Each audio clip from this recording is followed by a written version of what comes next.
எம்முடைய ஞானக்கணவர் சிவர் அவர்களுக்கு வணக்கம். சிவா அப்பா என்ன சொல்றாருன்னா, நீங்க சங்கல்பம் எடுங்க, உங்க சங்கல்பங்களுக்கு தகுந்தாற் போல தான் நான் அடுத்த கல்பத்தையே படைக்கிறேன் அப்படிங்கிறார்.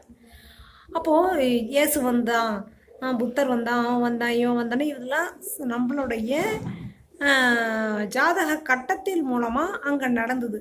எப்படின்னா, இப்ப சிவாப்பா சங்கமயுகத்துல ஜாதக கட்டம் எழுதுறாரா, வம்சத்தை பிரிக்கிறாரா, இதன் பிறகு 2036க்கு அப்புறம் யார் யார் எங்க பிறக்கிறாங்களோ அவங்கெல்லாம் ஜாதக கட்டத்தின்படி வாழ்வாங்க. அது மாதிரி போன சங்கமயுகத்துல ஜாதக கட்டத்தை எழுதி நடித்தவர்கள் தான் இயேசு, வள்ளலாறு. இவங்கெல்லாம் கிரகங்களின் அழுத்தத்தாலும் ஆதிக்கத்தாலும் பேசினவங்க. அதெல்லாம் அவங்க சொந்த முடிவு கிடையாது. இப்ப நீங்க முடிவெடுத்து பேசுறது தான் நீங்க சொந்தமா பேசுறீங்க, சொந்தமா செயல் செய்றீங்கன்னு அர்த்தம். அடுத்தவங்களுக்கு சொல்லி கொடுக்கறது தான் உங்க குணம்னு அர்த்தம். நீங்க என்ன சொல்லி கொடுத்தீங்க, உங்க குணம் எப்படி இருக்குன்னு இப்பவே செக் பண்ணுங்கன்னு சிவப்பா சொல்றாரு.